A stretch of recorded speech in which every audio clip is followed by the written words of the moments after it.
3 días después de mi cesárea, mi marido entró en mi habitación del hospital con el brazo alrededor de su secretaria y dejó caer los papeles del divorcio sobre la bandeja, junto a mi almuerzo intacto. «Toma 3 millones de euros y firma», me dijo. «Solo quiero a las niñas». Ese momento, ese preciso instante, fue cuando Alejandro Navarro destruyó su propia vida, pero él aún no lo sabía. Y, honestamente, yo tampoco. La habitación olía a antiséptico y plástico tibio. Los hospitales siempre tienen esa extraña mezcla de limpio y viciado, como algo que se ha limpiado demasiadas veces, pero que nunca huele a fresco. La incisión me ardía cada vez que me movía, aunque fuera un poco. Apenas había dormido desde la operación. 2 cunas de hospital estaban junto a la ventana. Sofía y Lucía, mis hijas, de 3 días de vida. El sol de la tarde se filtraba a través de las persianas, dibujando finas líneas doradas sobre sus mantas. Una de ellas se movió y emitió un pequeño sonido agudo. El tipo de sonido que hace que el corazón te dé un vuelco antes de que tu cerebro siquiera lo procese.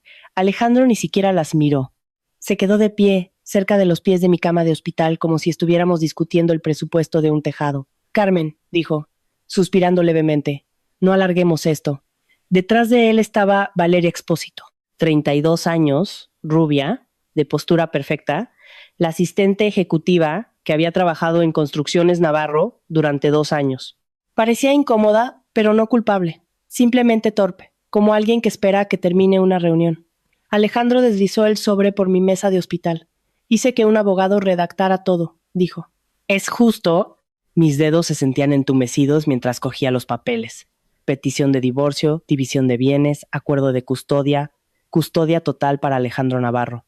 Me quedé mirando la página durante un largo momento. Luego pregunté en voz baja, «¿Quieres a las bebés?» «Sí». Su voz no titubeó. «Tendrán estabilidad conmigo, un hogar en condiciones». Casi me eco a reír. Alejandro no había cambiado un pañal en su vida.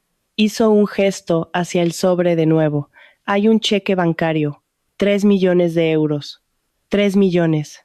Lo dijo de la misma manera que alguien podría decir 300.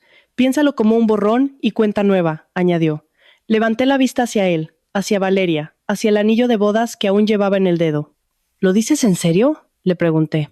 Alejandro se frotó la mandíbula como si estuviera cansado de explicar algo obvio. «Acabas de pasar por una cirugía mayor. Tus emociones están a flor de piel. Estoy intentando hacer esto más fácil». Luego bajó un poco la voz. «No estás en condiciones de criar a unas gemelas recién nacidas ahora mismo». Detrás de él, Valeria cambió el peso de un pie a otro. Entonces noté algo. Su mano descansaba suavemente en la espalda de él. Era un gesto de consuelo, como si hubieran practicado esta escena. Algo frío se instaló en mi pecho. No era rabia, ni siquiera desamor, solo claridad. Giré la cabeza hacia la cuna. Lucía se había despertado. Sus diminutos puños se estiraban por encima de su cabeza, su boca abriéndose en un pequeño bostezo silencioso. Sofía dormía con la mejilla presionada contra la manta. Alejandro siguió mi mirada. «Tendrán una buena vida», dijo. «Puedo proporcionarles cosas que tú no puedes». Volví a mirar los papeles. Es 10 años. 10 años de matrimonio. 10 años ayudándole a construir Construcciones Navarro, desde una operación de 2 furgonetas hasta convertirla en uno de los contratistas más grandes de la Comunidad de Madrid. Hojas de cálculo de nóminas a medianoche. Declaraciones de la renta esparcidas por la mesa de nuestra cocina, llamando a subcontratistas cuando a Alejandro se le olvidaba, llevando las cuentas al día mientras él jugaba al golf con clientes en La Moraleja. Pero, allí de pie en esa habitación del hospital, Alejandro actuaba como si yo solo hubiera sido una empleada temporal. La incisión me volvió a latir. Una enfermera pasó por el pasillo de fuera. El suave chirrido de las suelas de goma resonó a través de la puerta. «Firma», dijo Alejandro. Mi mano se movió antes de que yo lo hubiera decidido del todo. Cogí el bolígrafo. El papel crujió suavemente bajo mi muñeca. Por un segundo, la habitación se quedó en completo silencio, excepto por el zumbido distante del equipo del hospital. Entonces escribí mi nombre, Carmen Navarro. Alejandro exhaló como un hombre aliviado de que un problema por fin se hubiera resuelto. «Gracias», dijo. Recogió los papeles, deslizó el sobre hacia mí y se puso de pie. «Manejaremos el resto a través de los abogados». Valeria me dedicó una sonrisa tensa y pequeña. «Cuídate mucho», dijo. Los dos salieron juntos. La puerta se cerró tras ellos con un suave clic y, así de simple, mi matrimonio había terminado. Me quedé sentada allí durante mucho tiempo. El reloj del hospital avanzaba lentamente en la pared. Lucía empezó a quejarse. Un llanto fino e incierto. Deslicé con cuidado las piernas fuera de la cama. El movimiento envió una aguda punzada de dolor a través de mi abdomen, pero lo ignoré. Las madres aprenden a ignorar el dolor con bastante rapidez. La levanté con delicadeza. No pesaba casi nada. Sus diminutos dedos se aferraron al borde de mi bata de hospital. Sofía se movió en la otra cuna. La cogí también. Ahora las sostenía a ambas, mis hijas. Alejandro pensaba que me alejaría de ellas. La idea era casi graciosa. Me incliné y besé la frente de Sofía. Luego, la de Lucía. Vuestro padre no me conoce muy bien, susurré. La habitación estaba en silencio, excepto por su respiración suave.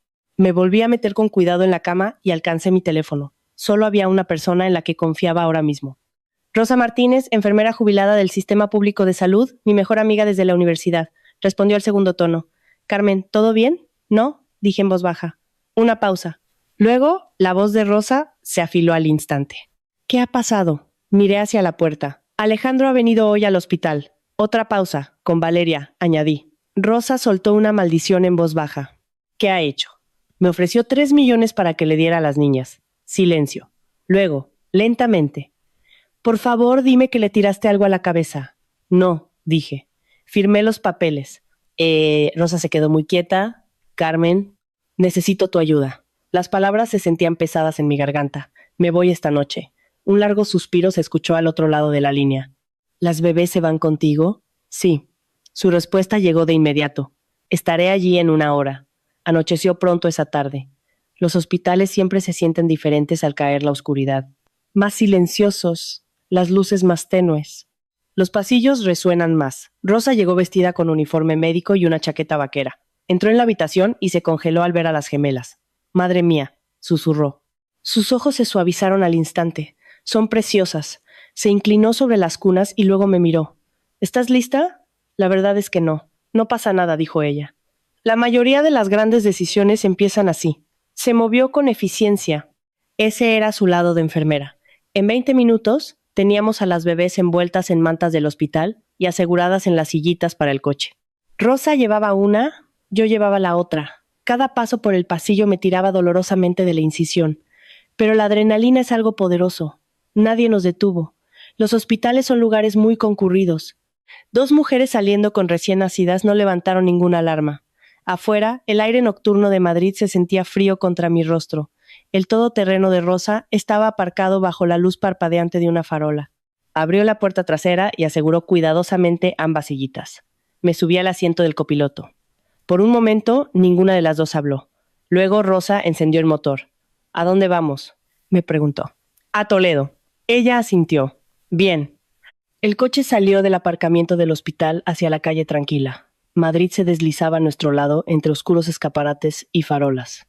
Sofía hizo un suave ruidito desde el asiento trasero. Lucía la siguió con un suspiro soñoliento.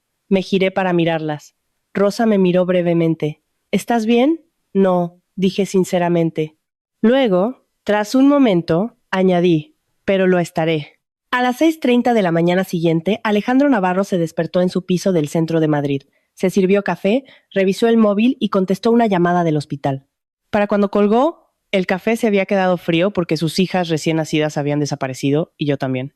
Llegamos a Toledo pasada la 1 de la madrugada. Rosa vivía en un tranquilo chalet de ladrillo en las afueras, no muy lejos del río Tajo. Estaba en una calle bordeada de árboles y buzones que se inclinaban un poco hacia un lado u otro.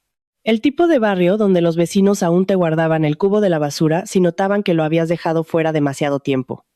La luz de su porche estaba encendida cuando aparcamos. La casa parecía cálida, segura. Eso casi me hizo llorar allí mismo. Rosa aparcó en la entrada y apagó el motor. Por un segundo, todo quedó en calma. Sin máquinas de hospital, sin carros traqueteando por el pasillo, sin Alejandro. Solo el suave tic-tac del motor enfriándose y el leve crujido de las gemelas en el asiento trasero. Rosa me miró. ¿Quieres 30 segundos para desmoronarte? Tómatelos ahora, dijo con dulzura. Luego entramos. Me reí, pero sonó tembloroso.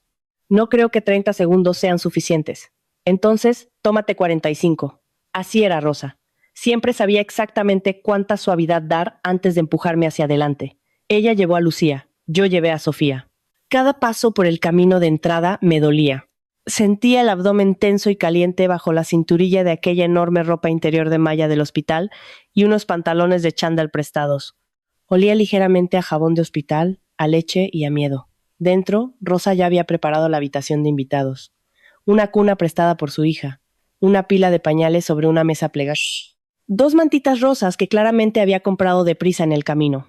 Una lámpara brillaba tenuemente en el rincón. Esa habitación me deshizo más que los papeles del divorcio. Me quedé allí con Sofía en brazos, mirando la cuna, el cambiador y los pequeños biberones alineados en la cómoda. Y de repente no pude seguir manteniendo la compostura. Me senté en el borde de la cama demasiado rápido y aspiré aire por el dolor. Rosa me quitó a Sofía sin decir una palabra. Luego me cubrí la cara con ambas manos y lloré, no del tipo educado. Me refiero a ese llanto feo y exhausto que empieza en el pecho y hace que te tiemble todo el cuerpo. El tipo de llanto que tienes cuando ya no te queda nadie a quien impresionar. Rosa me dejó llorar durante quizás un minuto. Luego dijo, vale, ya está bien. Puedes derrumbarte, pero no te vas a quedar en el suelo. Bajé las manos y la miré. El rímel de hacía 2 días probablemente se me había corrido hasta las orejas. Tenía el pelo grasiento, la cara hinchada por la cirugía, el llanto y la falta de sueño. Debía de tener un aspecto horrible. Y de alguna manera eso ayudó, porque no me quedaba energía para fingir. No sé lo que estoy haciendo, susurré. Sí que lo sabes, dijo Rosa. Estás protegiendo a tus hijas. Las palabras cayeron con peso, porque eso era cierto. Ni venganza, ni drama, ni orgullo. Protección. Asentí una vez. Luego me volví a levantar. Vale, dije. Dime qué hago ahora. Los siguientes días fueron un borrón de horarios de tomas. Analgésicos para el dolor, pánico legal y casi nada de sueño. Esa primera mañana en Toledo me senté en la mesa de la cocina de Rosa en bata, mientras ella preparaba un café torrefacto lo bastante fuerte como para resucitar a un muerto. Las gemelas por fin dormían después de lo que parecía una protesta de toda la noche contra el hecho de haber nacido. La luz del sol daba en el tablero de formica amarilla. Rosa deslizó una taza hacia mí y dijo, «Bébete eso antes de que te conviertas en un fantasma». Envolví la taza con ambas manos. Su cocina olía a café, tostadas y leche de fórmula. Un olor normal, un olor a hogar. No me había dado cuenta de lo mucho que necesitaba eso. Rosa se sentó frente a mí, con un bloc de notas, legal. Empieza por el principio, dijo, y no omitas las partes de las que te avergüenzas. Solté una pequeña risa cansada. Eso podría llevar un rato. He cancelado mi cita en el dentista. Así que le conté todo. No solo lo de la habitación del hospital, sino todo. Cómo Alejandro había ido cambiando lentamente, no de golpe. Eso es lo que la gente no siempre entiende. Los hombres como él rara vez entran llevando un cartel que dice, voy a romperte el corazón y reescribir la historia para que parezca que es culpa tuya. Se deslizan hacia ello con una pequeña falta de respeto a la vez. 10 años antes, cuando todavía vivíamos en Alcalá de Henares y Alejandro solo tenía una furgoneta y un ayudante llamado Paco, solíamos sentarnos en nuestra pequeña mesa de la cocina a soñar en voz alta. Decía cosas como, en cuanto el negocio se estabilice, respiraremos más tranquilos, o un año bueno más y por fin haremos ese viaje a Asturias. Yo le creía. Por aquel entonces, yo llevaba las cuentas después de cenar mientras él conducía haciendo presupuestos. Manejaba facturas, nóminas, tasas de permisos, seguros de los trabajadores, papeleo, plazos de hacienda, todos los detalles feos por los que nadie te aplaude. Alejandro tenía encanto. Yo tenía disciplina. Juntos construimos algo real. O al menos eso creía yo. A medida que la empresa crecía, Alejandro se convirtió en el rostro de Construcciones Navarro. Consiguió trajes mejores, relojes más caros, ser socio de un club de campo en La Moraleja. Empezó a decir cosas como, no necesitas calentarte la cabeza con esta parte cada vez que yo hacía preguntas. Al principio, pensé que intentaba protegerme del estrés. Más tarde, me di cuenta de que me estaba apartando. Lo raro es que se lo permití, porque para entonces casi tenía 40 años, todavía esperando poder tener un bebé si aguantaba un poco más, y estaba cansada. Las mujeres cansadas hacen concesiones que jamás aconsejarían a sus hijas que hicieran. Rosa escuchó sin interrumpir. En un momento dado, solo dijo, no se volvió más inteligente, se volvió más arrogante. «Viene a ser lo mismo», murmuré. «No», dijo ella. «Los hombres listos lo esconden mejor». Eso logró arrancarme una sonrisa. Entonces mi teléfono zumbó sobre la mesa. Número oculto. El estómago me dio un vuelco. Contesté de todos modos. «¿Carmen Navarro?», preguntó un hombre. «Soy yo. Me llamo Arturo Ibáñez. Represento a Alejandro Navarro». Por supuesto que lo hacía. Me apreté la frente con la mano libre. «¿Qué quiere?» «El señor Navarro está profundamente preocupado por el bienestar de sus hijas. Preferiría resolver esto en privado». Casi admiré su descaro. En privado, dije, me entregó los papeles del divorcio en una habitación de hospital con su amante allí de pie. El abogado ignoró eso. Si devuelve a las niñas inmediatamente, el señor Navarro está dispuesto a ser generoso. Solté una risa seca. Ya intentó ser generoso. Hubo una pausa. Luego su voz se enfrió. Si no coopera, esto podría convertirse en un asunto de sustracción de menores. Esa frase me golpeó como agua helada. Sustracción de menores. Mis hijas tenían 3 días de vida y un hombre con corbata ya las estaba reduciendo a una estrategia legal. Soy su madre, le dije. Sí, respondió suavemente. Pero usted se marchó del hospital en un estado emocional muy inestable poco después de una cirugía mayor. Eso no dará buena imagen ante un juez, señora Navarro. Agarré el borde de la mesa con tanta fuerza que me dolieron los nudillos. Rosa me estaba observando. Podía notar por mi cara que no eran buenas noticias. El abogado continuó. El señor Navarro está dispuesto a pasar por alto este trastorno actual si trae de vuelta a las gemelas hoy mismo. Dígale al señor Navarro, respondí, con la voz temblando ahora, que si quiere hablar de trastornos, puede empezar por llevar a su secretaria a mi habitación de hospital. Y le colgué. Me temblaban las manos. Rosa se inclinó y me quitó el teléfono. Bien, dijo. Ya llorarás luego. Ahora mismo. Trazamos un plan. Esa tarde, Alejandro salió en la televisión regional. Rosa había puesto las noticias de Telemadrid en el salón mientras doblaba ropita de bebé. Yo estaba en el sillón reclinable intentando que Lucía se agarrara bien al pecho mientras Sofía dormía sobre mí. La voz de la presentadora se volvió seria. Nuestra siguiente historia involucra al empresario madrileño Alejandro Navarro, quien afirma que sus hijas recién nacidas fueron sacadas del hospital por su esposa, de la que está en trámites de separación. Levanté la vista tan rápido que Lucía se resbaló y empezó a llorar. Entonces apareció Alejandro en pantalla. Chaqueta gris, expresión de preocupación, voz controlada. Conocí esa mirada. La usaba con los inspectores, con los directores de banco y con cualquiera al que quisiera convencer con su encanto. Este es un asunto familiar privado, le dijo a la reportera. Pero estoy preocupado. Carmen ha estado bajo mucha presión emocional. Solo quiero que mis hijas estén a salvo. Me quedé mirando la pantalla. Incluso parecía cansado de una forma favorecedora, como un hombre soportando noblemente una carga. Sentí que el calor me subía por el cuello. Siguió hablando. Mi única preocupación son esas niñas. Necesitan estabilidad. Necesitan seguimiento médico. Si Carmen ve esto, le pido que haga lo correcto. Rosa silenció el televisor. La habitación se quedó en absoluto silencio, salvo por el llanto de Lucía y mi propia respiración, que se había vuelto entrecortada. «Mírame», dijo Rosa. Yo no lo hice, porque si lo hacía, temía tirar el mando a distancia contra su televisor. Carmen. Miré hacia ella. Está construyendo una historia, dijo. Tragué saliva. Lo sé. ¿Me está haciendo parecer inestable? Lo sé. Y si te quedas ahí sentada y no haces nada, esa historia se convertirá en la verdad. Volví a mirar la pantalla en negro del televisor. Mi reflejo me devolvió la mirada. Pálida, cansada, enfadada. Algo cambió dentro de mí en ese momento. No hacia la rabia, sino hacia la determinación. Porque por fin entendí con qué contaba Alejandro. No contaba con que yo huiría. Contaba con que estaría demasiado avergonzada, demasiado herida, demasiado destrozada físicamente para defenderme de una manera que importara. Creía que si parecía lo suficientemente elegante y hablaba con la suficiente calma, nadie se daría cuenta de lo que había hecho. Se le olvidó que yo sabía dónde vivía todo el papeleo. No físicamente, ya no, pero sí en mi cabeza y en otros lugares. Le pasé a Lucía Rosa, me levanté demasiado rápido y solté un quejido de dolor. ¿A dónde vas?, me preguntó. A lavarme la cara, respondí. Luego me detuve en el umbral y me giré de nuevo. Y mañana voy a contratar a una abogada. Rosa asintió una vez. Bien. Di otro paso y me volví a detener. Hay más, le dije. ¿A qué te refieres? Me apoyé en el marco de la puerta. Cuando Alejandro empezó a apartarme de la empresa el año pasado, copié algunos registros. Las cejas de Rosa se arquearon. ¿Cuántos? Lo suficientes para ponerle nervioso. Esta vez, ella me dedicó una sonrisa auténtica. Esa es mi chica. A la mañana siguiente, Rosa me llevó a un despacho de abogados de familia cerca del centro de Toledo, llamado Silva, Montero y Asociados. Edificio de ladrillo. Plantas artificiales en el vestíbulo. Una recepcionista de ojos amables con gafas de lectura colgadas de una cadena.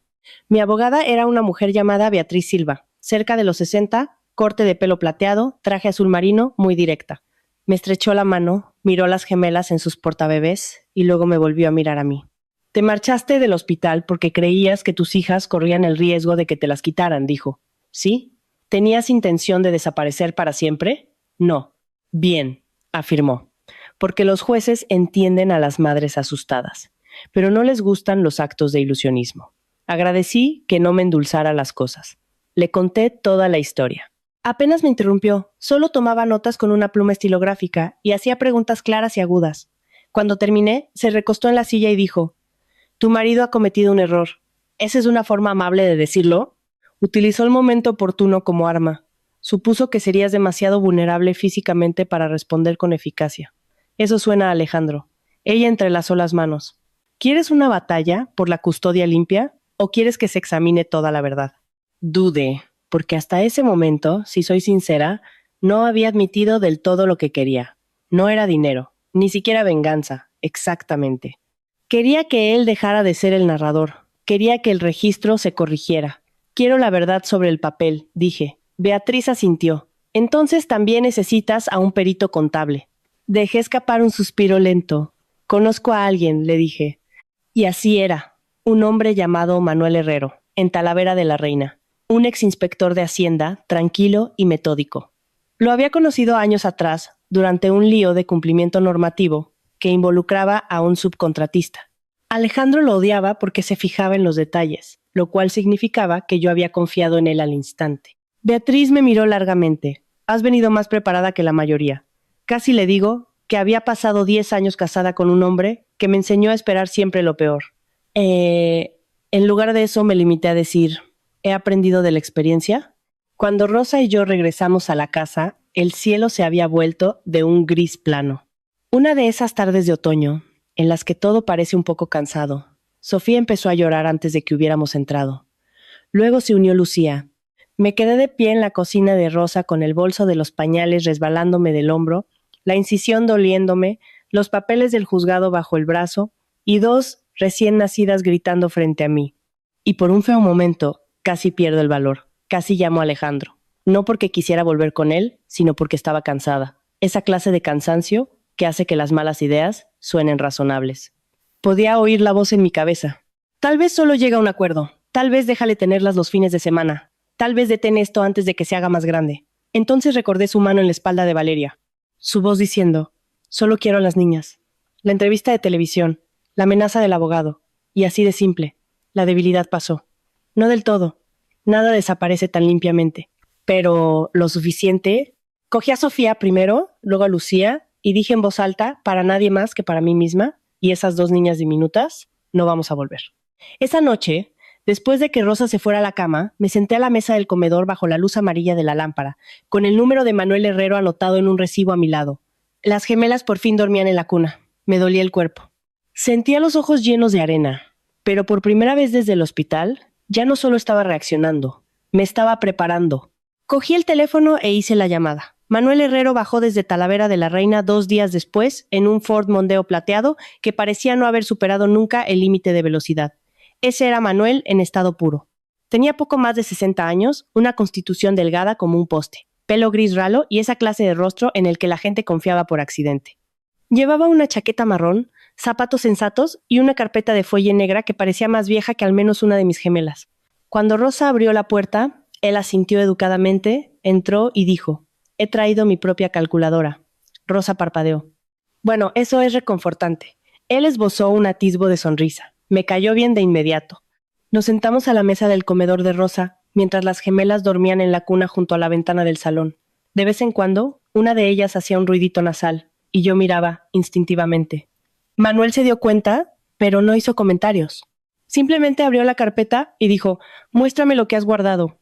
Tenía más de lo que Alejandro habría imaginado. No todo. No soy maga. Pero durante el último año, cuando Alejandro empezó a apartarme de las cuentas de la empresa y me dijo que Valeria estaba optimizando las operaciones, yo había copiado lo que pude. Resúmenes de pagos, declaraciones de impuestos, hojas de cálculo de proveedores, registros de transferencias internas, algunos correos electrónicos que había impreso porque algo en ellos me encogió el estómago en su momento, aunque no había sabido explicar por qué. Ahora esparcí esos papeles por la mesa de Rosa, entre un azucarero y un bote con cucharas de madera.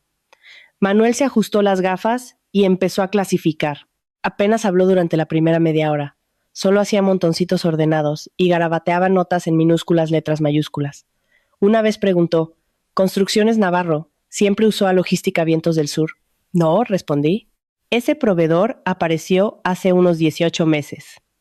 Asintió una vez y anotó algo. Luego, tras otros pocos minutos, dio un golpecito en una hoja con la goma de su lápiz. El NIF de este subcontratista está incompleto. Me incliné. ¿Qué significa eso? Significa que o alguien fue descuidado o alguien asumió que nadie miraría de cerca. Rosa dejó un plato con sándwiches sobre la mesa. Yo apuesto por descuidados y delincuentes, comentó. Manuel levantó la vista. En mi campo, esos dos suelen ir de la mano. Eso me arrancó la primera risa de verdad en días. Se sentía extraño reírse con los puntos de sutura aún tirándome de la piel y el miedo todavía instalado en el centro del pecho, pero quizás así es como sobrevive la gente. No sintiendo una cosa a la vez, sino cargando con varias al mismo tiempo y de alguna manera continuando a pesar de todo. A última hora de la tarde, Manuel había cubierto la mitad de la mesa con pilas organizadas. Finalmente se recostó en la silla y dejó escapar un largo suspiro. Bueno, dijo. Esa palabra cayó con peso. Rosa se cruzó de brazos. ¿Tan malo es? Manuel me miró primero. ¿Quieres la versión prudente o la versión clara? La clara. Él asintió. Tu marido ha estado moviendo dinero de la empresa a través de empresas pantalla. Me quedé mirándolo. ¿Cuánto? Deslizó una de las hojas hacia mí. Esto es solo la parte que puedo rastrear razonablemente con lo que has guardado. Alrededor de 8 millones de euros en 14 meses. La cifra hizo que la habitación se sintiera de repente más pequeña. Miré los papeles y luego a él. ¿Para qué? Ahí, dijo. Es donde se pone interesante. Cogió un segundo fajo y señaló varias líneas de conceptos. Entregas de muebles de lujo, cargos por diseño de interiores, pagos de hipoteca, altas de suministros, todo asignado a través de reembolsos a proveedores que no tenían ninguna relación comercial con la construcción. ¿Te dice algo esta dirección?, me preguntó. Miré la página. Calle Serrano, Madrid. Número. Luego volví a mirar y algo encajó. Había visto ese código postal en un resguardo de desvío de correo meses atrás en la guantera de Alejandro. No era una dirección comercial. Era una casa. Me recosté lentamente. Le ha comprado una casa. Manuel no contestó de inmediato, lo cual fue respuesta suficiente. Rosa murmuró algo entre dientes que no llegué a captar del todo, pero definitivamente no era lenguaje de iglesia. Durante unos segundos, simplemente me quedé allí sentada, escuchando el zumbido de la nevera y el suspiro de una de las bebés en sueños. Una casa.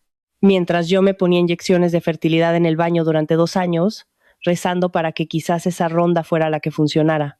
Alejandro le estaba comprando una casa a su secretaria. Debería confesar algo que no es halagador. No lloré, no me derrumbé. Me dio vergüenza, no por él, sino por mí. Porque hay un tipo particular de humillación que llega cuando por fin ves el tiempo que te han estado mintiendo. Empiezas a repasar viejas conversaciones y te das cuenta de que la verdad había estado ahí sentada contigo en la habitación, sonriendo mientras servías el café. Manuel debió de ver algo en mi cara porque su voz se suavizó un poco. Esto no es culpa tuya. Lo miré. Él se encogió de hombros una vez. Los hombres como Alejandro se basan en la confianza, no en la brillantez. En la confianza, cuentan con que los demás duden de sí mismos primero. Eso me ayudó más de lo que él probablemente imaginaba. Me levanté con cuidado, caminé hacia la cuna y revisé a las gemelas, aunque estaban perfectamente. La manita de Sofía se había escurrido por debajo de la manta. Se la volví a arropar. Cuando me giré, Rosa me estaba observando. ¿Estás bien?, me preguntó. No, le dije. Luego tomé aire. Pero te escucho. Así que Manuel continuó. Las empresas pantalla eran endebles. Al menos 2 parecían existir principalmente sobre el papel. Logística Vientos del Sur no tenía un historial operativo adecuado. Otro subcontratista, Soluciones Terrestres Ibéricas, compartía dirección postal con un buzón de paquetería. Las facturas falsas tampoco eran sofisticadas, solo lo suficientemente frecuentes y dispersas como para que un revisor perezoso las pasara por alto. Alejandro se había vuelto descuidado, o tal vez avaricioso. Manuel volvió a golpear la pila. Está preparando un gran movimiento, dijo. Ahí es cuando la gente suele volverse descuidada. ¿Qué clase de gran movimiento?, me miró. Construcciones Navarro se presenta a la licitación del contrato de autopistas de la Comunidad de Madrid, ¿verdad? Asintió. Era con lo que Alejandro había estado obsesionado durante meses. 40 millones de euros. Visibilidad a nivel autonómico. El tipo de contrato que trasladaba a una empresa local a una categoría completamente diferente, Manuel entrelazó las manos. Si lo consigue, usará ese empuje para enterrar las preguntas. A la gente le encanta el éxito, los hace menos curiosos. Rosa se volvió a sentar. Entonces, ¿de qué estamos hablando aquí? ¿Fraude fiscal? ¿Malversación? Manuel hizo uno de sus característicos encogimientos de hombros, cuidadosos y evasivos. Hablo de suficientes irregularidades como para desencadenar una inspección a fondo, tal vez varias. Me volví a dejar caer en la silla. Las bebés seguían durmiendo. El reloj de Rosa hacía tic-tac en la pared. Afuera, el perro de alguien ladró 2 veces y luego se cayó. Sonidos normales. Una conversación muy anormal. Mi teléfono zumbó en la mesa. Esta vez era Beatriz Silva. Contesté de inmediato. Carmen, ¿cómo están las niñas?, preguntó. Dormidas por una vez. Me alegro. Acabo de colgar con el abogado de la otra parte. Cerré los ojos un segundo. Déjame adivinar. Alejandro está preocupado. Ha presentado una petición de custodia temporal de emergencia. Un sofoco de calor se extendió por mi cuerpo tan rápido que me zumbaron los oídos. ¿Bajo qué motivos? Alega que eres médicamente frágil, que estás emocionalmente inestable y que te escondes con las gemelas. Rosa escuchó lo suficiente por mi cara como para saber que era malo. Manuel, en silencio, empezó a reunir una sección de los papeles en una carpeta separada. ¿Qué es lo que quiere?, pregunté. La voz de Beatriz se mantuvo tranquila, lo que de alguna manera lo hizo peor. Quiere que las niñas sean presentadas ante el juzgado en 72 horas. Presioné la mano contra mi incisión, no porque me doliera más en ese momento, sino porque necesitaba aferrarme a algo sólido. Y si hago eso, entonces él se presentará como el progenitor estable y con recursos. Solté una risa breve y sin humor. Recursos. Esa es una palabra para el dinero robado. Hubo un compás de silencio en la línea. Luego Beatriz dijo, ¿tienes algo? Miré a Manuel. Él asintió levísimamente. Sí, dije. Tal vez. Bien, dijo ella. Porque si lo que tienes es lo que creo que es, dejamos de jugar a la defensiva. Después de colgar, Rosa dijo, odio tanto a ese hombre. Manuel la corrigió con suavidad. Odia su oportunidad como persona. También es posible que sea desagradable. Eso logró que Rosa se riera. Yo no, todavía no. Porque las palabras de Beatriz seguían flotando en el aire. Dejamos de jugar a la defensiva. Esa noche apenas dormí. Las gemelas se despertaron cada 2 horas. Los puntos me picaban y me ardían. La subida de la leche se hizo más fuerte, lo que significó ingurgitación, bebés llorando, discos de lactancia húmedos y un punto alrededor de las 3. 00 de la madrugada en el que me senté al borde de la cama de Rosa en la oscuridad y consideré seriamente si yo era lo suficientemente fuerte para algo de esto. Esa es la verdad. A la gente le encantan las historias en las que una mujer es traicionada e instantáneamente se convierte en un ángel vengador de mirada afilada y pintalabios perfecto. Esa no era yo. A las 3 de la mañana, llevaba una camiseta enorme, con un pecho goteando a través de ella, intentando no hacer muecas de dolor cada vez que me levantaba, rezando para que las 2 bebés no empezaran a gritar a la vez. Y por un momento débil y feo, pensé que tal vez Alejandro debería simplemente conseguir lo que quería. No porque se lo mereciera, sino porque estaba lo suficientemente cansada como para imaginar la rendición como un alivio. Entonces Lucía lloró. Solo un pequeño y agudo llanto desde la cuna junto a la cómoda. Me levanté, la cogí y la apoyé contra mi hombro. Su cuerpecito se calmó casi de inmediato, cálida, confiada, mía. Miré a Sofía, dormida junto a su hermana, y sentí que algo en mí se endurecía de nuevo. No hacia la crueldad, sino hacia la firmeza. Alejandro me quería abrumada, avergonzada, acorralada. Muy bien, pero las mujeres cansadas aún saben hacer cálculos. A la tarde siguiente, Beatriz vino a la casa de Rosa en persona. Llegó con un maletín de cuero y la expresión de alguien a quien ningún hombre de traje había logrado impresionar en al menos 20 años. Manuel expuso lo que había encontrado. Ella escuchó, hizo preguntas precisas y leyó los papeles uno por uno. Nunca se apresuró, nunca dramatizó. Me gustaba eso de ella. Finalmente, dejó el último folio sobre la mesa. Esto es grave, dijo. Rosa, desde el umbral de la cocina, murmuró. Eso en idioma de abogado significa premio gordo. Beatriz casi sonrió. Luego se giró hacia mí. Hay una vista pública el mes que viene ante el Comité de Adjudicaciones de la Consejería de Transportes de Madrid. Construcciones Navarro espera la aprobación preliminar para el contrato de la autopista. Sé que presentarán viabilidad financiera, cumplimiento normativo y fiabilidad ejecutiva, añadió Manuel. lo cual se vuelve más interesante si la fiabilidad ejecutiva es pura ficción. Beatriz asintió. Si presentamos la demanda demasiado pronto, los abogados de Alejandro enmarcarán esto como una disputa matrimonial vengativa. Nos enterrará en mociones, retrasos, manipulación, encanto. Todos sus trucos habituales. Yo conocía ese patrón. A Alejandro le encantaba parecer razonable mientras prendía fuego a la habitación. «¿Entonces qué me está diciendo?», pregunté.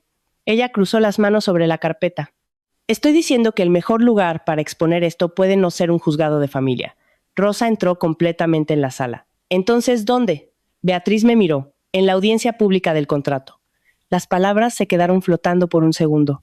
En la audiencia, públicamente. Una semana antes, el solo hecho de escuchar esa idea podría haberme paralizado, pero ahora podía verlo. Alejandro al frente, con una de sus chaquetas a medida, hablando de integridad y valores familiares, mientras el tribunal consideraba entregarle 40 millones de euros. Estaría pulido, seguro, intocable, hasta que dejara de estarlo. Aún así, se me revolvió el estómago. Si hago eso, dije lentamente, y esto se convierte en una investigación, la empresa podría desmoronarse. Sí, dijo Beatriz. Mis hijas podrían perder cualquier futuro financiero que tuvieran a través de él. No discutió, porque esa parte era cierta. Miré hacia la cuna. Sofía ya estaba despierta, parpadeando hacia el techo como si ya tuviera preguntas sobre todo este mundo. Tragué con dificultad. No quiero que mis hijas crezcan con un padre en la cárcel. Nadie te pide que quieras eso, me respondió Beatriz. Te estoy preguntando si quieres que un hombre con dinero oculto, proveedores fraudulentos y una imagen pública fabricada use un contrato autonómico para financiar una guerra de custodia contra ti. Eso dio en el clavo, porque de repente la elección estaba más clara de lo que había estado 5 segundos antes. Esto no se trataba de castigar a Alejandro por ser infiel. Se trataba de desmantelar la máquina que planeaba usar en mi contra. Rosa habló en voz baja. No va a detenerse por sí solo, Carmen. Yo lo sabía. Lo había sabido en el instante en que entró en aquella habitación de hospital y trató a mis hijas como partidas presupuestarias. Aún así, tenía una última preocupación. Si hago esto, dije, quiero que las niñas estén protegidas. Ni prensa, ni nombres, ni circo mediático. Beatriz asintió de inmediato. Eso se puede arreglar. Manuel cerró su carpeta. Entonces seguiré construyendo el expediente. Me quedé sentada allí durante un largo momento. Me seguía doliendo el cuerpo. Mi matrimonio era cenizas. Mi marido estaba intentando tacharme de inestable mientras movía dinero a través de proveedores falsos. Y de algún modo, en medio de todo eso, mis hijas habían empezado a hacer los ruiditos más dulces mientras dormían. La vida es extraña en ese sentido. El desamor a un lado de la habitación, la esperanza al otro. Solté el aire. Luego dije, lo haré. Rosa se enderezó. Beatriz dio un asentimiento firme, como si se acabara de cerrar un trato. Manuel simplemente anotó algo. Volví a mirar la cuna y hablé más bajo. He terminado de huir. Esa noche, después de que todos se marcharan, me senté a solas en el salón de Rosa, con ambas niñas dormidas en mi regazo, una en cada brazo, y la lámpara encendida al mínimo a mi lado. La casa estaba en silencio, excepto por la vieja caldera encendiéndose de vez en cuando. Miré la diminuta boca de Sofía, los dedos curvados de Lucía, su suave cabello oscuro. Luego pensé en Alejandro, de pie frente a una sala llena de funcionarios, sonriendo con esa sonrisa impecable, esperando otra victoria fácil. Por primera vez desde el hospital visualicé el momento en que su expresión cambiaría. No porque quisiera un espectáculo, sino porque quería la verdad, y por fin estaba lista para sacarla a la luz. La audiencia tuvo lugar en una gris mañana de martes en Madrid. La sede de la Consejería de Fomento e Infraestructuras era un amplio edificio de hormigón. Nada elegante. Los edificios gubernamentales rara vez lo son. Pasillos largos, luces fluorescentes, un leve olor a tóner de fotocopiadora y moqueta vieja. Rosa nos llevó allí en su todoterreno. Yo iba en el asiento del copiloto con las sillas de las gemelas detrás de mí. Sofía durmió todo el viaje. Lucía hacía pequeños ruiditos de hipo cada pocos minutos. El estómago se me revolvía cuanto más nos acercábamos. No era miedo exactamente, sino más bien la sensación que tienes antes de meterte en agua muy fría. Rosa notó mis manos aferradas al abrigo. «Estás temblando», dijo. «Lo sé. Todavía puedes echarte atrás». Me giré para mirarla. «No», dije en voz baja. «No puedo, porque si lo hiciera, Alejandro seguiría contando la historia a su manera, y al final todos le creerían». Aparcamos cruzando la calle. Manuel nos encontró en la acera, llevando su misma carpeta de fuelle. Beatriz llegó 5 minutos después con un abrigo azul oscuro y unos tacones bajos que repiqueteaban secamente sobre el pavimento. Miró primero a las bebés. Estas dos están a punto de asistir a su primera reunión oficial, dijo. Rosa resopló. Bienvenidas a España. Por dentro, la sala de audiencias era exactamente como te la imaginarías. Una mesa larga para el comité, filas de sillas plegables, un atril cerca del frente, banderas institucionales en la esquina, unas 20 personas dispersas, personal de las constructoras, y un par de periodistas que habían ido más por costumbre que por otra cosa. Los contratos de autopistas eran un trámite rutinario aquí. Construcciones Navarro estaba en segundo lugar en la agenda. Nos sentamos cerca del fondo. Las gemelas se mantuvieron calladas, lo que me pareció un milagro. Mi incisión todavía me dolía cuando me movía, pero ya casi ni lo notaba. La adrenalina le hace cosas extrañas al dolor. A las 9 en punto entraron los miembros del tribunal, 5 de ellos, expresiones serias, vasos de café, montones de papeleo. El presidente se aclaró la garganta. Comencemos. El primer contratista presentó una propuesta de reparación de un puente. Escuché quizá la mitad. Mi atención se desviaba continuamente hacia la puerta. Entonces, se abrió. Entró Alejandro. Traje gris, corbata azul, peinado perfecto. Valeria lo seguía por detrás llevando un portafolios de cuero. No me vieron al principio. Alejandro estrechó la mano de 2 miembros del comité, sonriendo con naturalidad, tan seguro de sí mismo como siempre estaba antes de los grandes acuerdos. Por un momento, al observarlo, sentí algo extraño. No amor, sino familiaridad, el recuerdo del hombre en el que solía creer. Luego Valeria se inclinó cerca para susurrarle algo al oído, y ese recuerdo se desvaneció. Tomaron asiento cerca del frente. El presidente ordenó sus papeles. Siguiente punto. Propuesta de reacondicionamiento de autopista de Construcciones Navarro. Alejandro se levantó, se abrochó la chaqueta y caminó hacia el atril. Parecía exactamente el mismo hombre que había aparecido en televisión la semana anterior. Tranquilo, responsable, padre preocupado, empresario respetado. Agradezco el tiempo del comité hoy, empezó. Su voz llenó la sala, segura, pulida. Habló sobre la fiabilidad de la mano de obra, la eficiencia de costes, años de proyectos exitosos por toda la Comunidad de Madrid. Luego dijo la frase que hizo que el estómago se me encogiera. En Construcciones Navarro, creemos que la integridad es los cimientos de cada carretera que construimos. Rosa se inclinó hacia mí y me susurró, pues hay que tener cara. Alejandro continuó. Habló sobre la creación de empleo, el compromiso social, la seguridad, el cumplimiento de la normativa. Cada frase sonaba impecable y respetable. Exactamente la historia que él quería que se contara. Entonces Beatriz me tocó el brazo. Ahora, dijo en voz baja, el corazón me dio un vuelco en el pecho. Me puse de pie. Cada movimiento pareció más ruidoso de lo que probablemente fue. Mi abrigo crujió. El asa de una de las sillas del coche hizo clic. La gente se giró. Alejandro miró de reojo de forma casual y se quedó helado.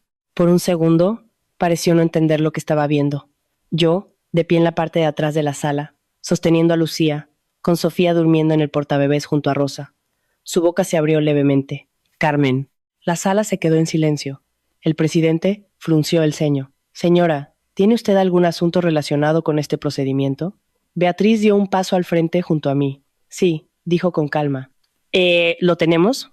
Alejandro se quedó mirando como si alguien acabara de soltar una serpiente en el suelo. ¿Qué es esto?, preguntó secamente. Empecé a caminar lentamente por el pasillo central. Cada paso resonaba en la silenciosa sala. Lucía se movió en mis brazos, pero no lloró. Me detuve cerca de la mesa del frente. La cara de Alejandro se había quedado pálida bajo las luces fluorescentes. Carmen, dijo de nuevo, con la voz tensa. Este no es el lugar para... ¿Para qué?, pregunté en voz baja. ¿Para una disputa familiar? Beatriz habló antes de que él pudiera continuar. Mi cliente tiene información directamente relevante para la evaluación que este comité debe hacer de Construcciones Navarro. El presidente se inclinó hacia adelante. ¿Qué tipo de información? Manuel dio un paso al frente junto a nosotras y colocó su carpeta de fuelle sobre la mesa. Documentación financiera, dijo. Los ojos de Alejandro se clavaron en la carpeta. Luego me volvió a mirar a mí. Algo en su expresión cambió. No era enfado, era cálculo. Carmen, me dijo, bajando ligeramente la voz. Sea lo que sea esto, podemos discutirlo en privado. Lo miré, de verdad lo miré. Este era el hombre que pensaba que 3 millones de euros podían hacerme desaparecer. Negué con la cabeza una vez. No. Manuel deslizó una pequeña memoria USB por la mesa hacia el comité. Esto contiene registros contables internos, historiales de pagos a subcontratistas y documentación de proveedores asociada a Construcciones Navarro. Uno de los miembros del comité lo cogió. ¿Qué están alegando exactamente? Manuel respondió con calma. Posibles irregularidades financieras. La sala se quedó completamente paralizada. Alejandro se rió una vez, pero sonó forzado. Esto es ridículo, dijo. Mi mujer, de la que me estoy divorciando, está alterada por nuestra separación. Beatriz volvió a intervenir. La documentación incluye facturas de proveedores falsas, empresas pantalla y transferencias fuera de la contabilidad oficial por un total aproximado de 1,8 millones de euros. Ahora los periodistas del fondo empezaron a prestar atención. Los bolígrafos se movieron. Los móviles salieron de los bolsillos. La confianza de Alejandro se resquebrajó. Esos son tonterías, espetó. Manuel no reaccionó. Uno de los miembros del comité le pasó el USB a un técnico administrativo. Vamos a revisarlo. El técnico lo conectó a un portátil conectado a la pantalla del proyector. Apareció el primer documento. Registros de pagos, nombres de proveedores, totales de transferencias. Manuel señaló. Logística Vientos del Sur, Soluciones Terrestres Ibéricas. Ninguna de las dos entidades mantiene operaciones de construcción legítimas. La mandíbula de Alejandro se tensó. Son subcontratistas legales. Manuel pasó de página. Ambas direcciones postales corresponden a buzones comerciales. El presidente miró a Alejandro. Señor Navarro. Alejandro cambió de postura. Tendré que revisar lo que sea que esta gente afirme tener. Entonces apareció otro documento en la pantalla. Un correo electrónico de Valeria Expósito. Asunto: transferencia a proveedor. La sala leyó en silencio mientras el mensaje se mostraba en la pantalla. No te preocupes, volví a mover los fondos a través de Vientos del Sur. El mismo método funcionó el trimestre pasado. La cara de Valeria se puso blanca. Alejandro se volvió hacia ella. ¿Qué es esto? Ella parecía estupefacta. ¿Yo? Yo no. Siguió otro correo. Este hacía referencia a la compra de un inmueble. Confirmación del pago de la hipoteca adjunta. La dirección apareció en la pantalla. Calle Serrano, Madrid. Los miembros del comité intercambiaron miradas. Uno de ellos se acercó al micrófono. Señor Navarro, ¿está esta propiedad conectada a sus operaciones comerciales? La voz de Alejandro había perdido su tono suave. No. Manuel habló con tranquilidad. Los fondos de la empresa pagaron la hipoteca. Ahí fue cuando Alejandro explotó. «¡Esto es acoso!», gritó. «Una treta amargada por el divorcio». Lucía se movió en mis brazos. La acuné suavemente sin apartar la mirada de él. «No», le dije. Mi voz se mantuvo firme. «Me pasé 10 años llevándote las cuentas al día». Alejandro me señaló con el dedo. «Estás intentando destruirlo todo». Negué con la cabeza. «No», le dije suavemente. «Tú lo hiciste cuando empezaste a mentir». El silencio se extendió por toda la sala. El presidente se aclaró la garganta. Dada la gravedad de estas acusaciones, este comité suspende la consideración del contrato de Construcciones Navarro a la espera de una investigación exhaustiva. Un periodista susurró algo emocionado detrás de nosotras. Alejandro miró a su alrededor como si la habitación se hubiera inclinado de repente. «No pueden hacer esto», protestó. Pero la decisión ya estaba tomada. El presidente recogió sus papeles. Se levanta la sesión. Las sillas rasparon el suelo. La gente se puso en pie. Sonaron teléfonos. Alejandro se volvió hacia mí con los ojos echando chispas. «Has arruinado mi empresa». Acomodé a Lucía contra mi hombro. «No», dije de nuevo. Simplemente dejé de protegerla. Luego me di la vuelta y salí de la sala. Rosa me siguió con Sofía. Manuel cerró su carpeta. Beatriz le dedicó a Alejandro un educado asentimiento antes de marcharse. Afuera, el aire frío de Madrid se sentía diferente de algún modo, más ligero. Rosa me miró. «Bueno», dijo, «eso ha sido tremendo». Lucía bostezó contra mi hombro. Sofía se estiró en su sillita. Las miré a las dos, y por primera vez desde la habitación del hospital sentí que mi pecho por fin podía volver a respirar. La investigación comenzó más rápido de lo que esperaba. A la semana de la audiencia, 2 inspectores de Hacienda se presentaron en las oficinas de Construcciones Navarro en Madrid. Para el final de esa misma semana, las cuentas de la empresa de Alejandro estaban congeladas, a la espera de la revisión. La historia llegó a El Mundo y a 2 cadenas de televisión autonómicas. No en grandes titulares de primera plana, España no es un lugar que disfrute tanto del espectáculo corporativo, pero los hechos estaban ahí. Preguntas sobre subcontratistas, revisión de contratos suspendida, irregularidades financieras. Alejandro me llamó 3 veces aquel primer día. No contesté. La 4ª vez, contestó Beatriz en su lugar. «Le gustaría hablar contigo a través de los abogados», me dijo. Eso suena más sano para todos, respondí. Para entonces las gemelas tenían casi 5 semanas. La vida se había sentado en un extraño y tranquilo ritmo en casa de Rosa. Tomas cada pocas horas. Lavadoras que parecían no terminar nunca. Pilas de pañales. Las pequeñas y repetitivas rutinas de cuidar a unas recién nacidas. Durante un tiempo, ese ritmo fue lo único estable en mi vida. Por la ventana de la cocina de Rosa, octubre se colaba lentamente en Toledo. Las hojas alrededor del río Tajo empezaron a volverse cobrizas y rojizas. Las mañanas olían a aire frío y hierba mojada. Dentro de casa las gemelas se hacían más fuertes. A Sofía le gustaba estirar los brazos hacia adelante como una pequeña levantadora de pesas. Lucía tenía la costumbre de arrugar la cara antes de cada bostezo. Esas pequeñas cosas me anclaban a la realidad más de lo que cualquier estrategia legal podría hacerlo. Una tarde, Rosa se sentó frente a mí en la mesa de la cocina mientras yo mecía a Lucía suavemente en mi regazo. «Estás diferente», me dijo. «¿Cómo?» «Menos como alguien que espera que se le caiga el cielo encima». Pensé en ello. Quizá porque ya se cayó. Asintió lentamente. Buen punto. El proceso legal avanzó con su habitual ritmo lento y cuidadoso. Los abogados de Alejandro intentaron argumentar que los registros financieros estaban siendo malinterpretados, pero la documentación de Manuel era sólida. Las empresas pantalla eran lo suficientemente reales en papel como para engañar en auditorías rápidas, pero bajo un escrutinio real se desmoronaban rápido. Direcciones de apartados postales, falta de registros de maquinaria, pagos desviados a cuentas personales. Alejandro había contado con que nadie escarbaría a fondo. Ese fue su error. 2 meses después de la audiencia, la Comunidad de Madrid retiró formalmente a Construcciones Navarro de la elegibilidad para contratos públicos a la espera del resultado de una investigación más amplia. Esa misma semana, tuvo lugar la vista por la custodia. Esta vez, la sala del juzgado era mucho más pequeña que la de la consejería. Solo un juez, una letrada de la administración, Beatriz, el abogado de Alejandro, y nosotros dos, sentados frente a frente. Alejandro parecía mayor, no de forma dramática, pero su barniz se había desvanecido. La seguridad que solía llevar como una armadura ahora parecía más fina. Apenas miró a las gemelas en sus sillitas. El juez revisó la situación cuidadosamente.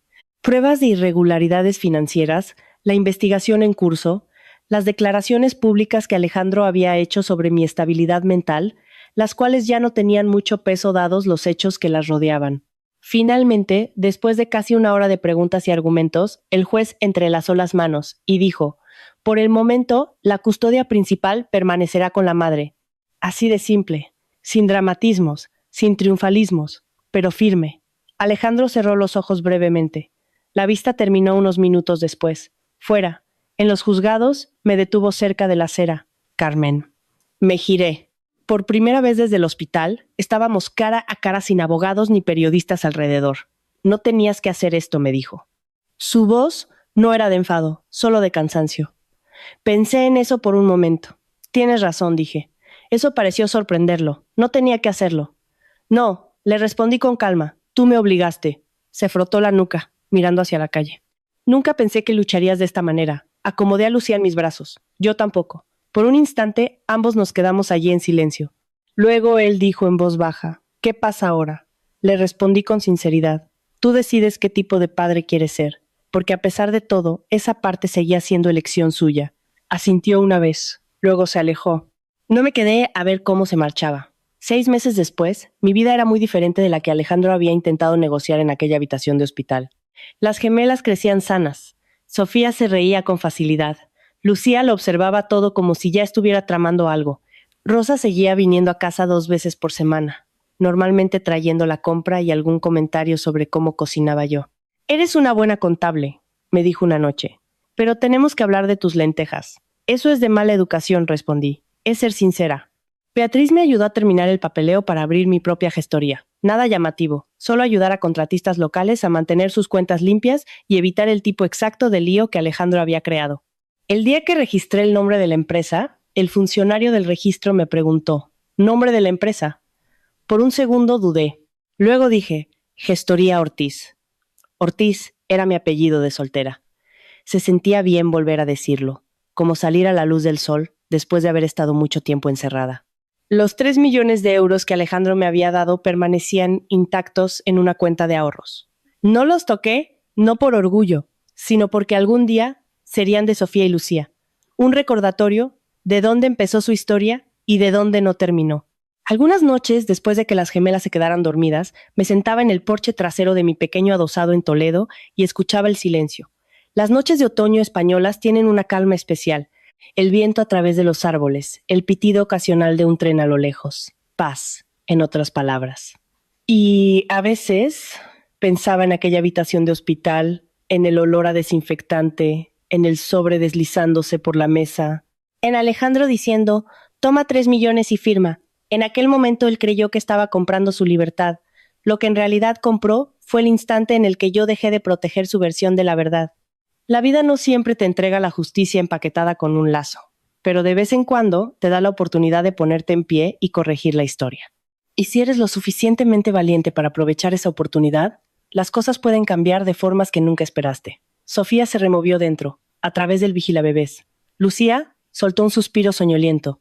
Me levanté y entré en casa. Porque, al final del día, esas dos niñas eran la única razón por la que todo esto había importado.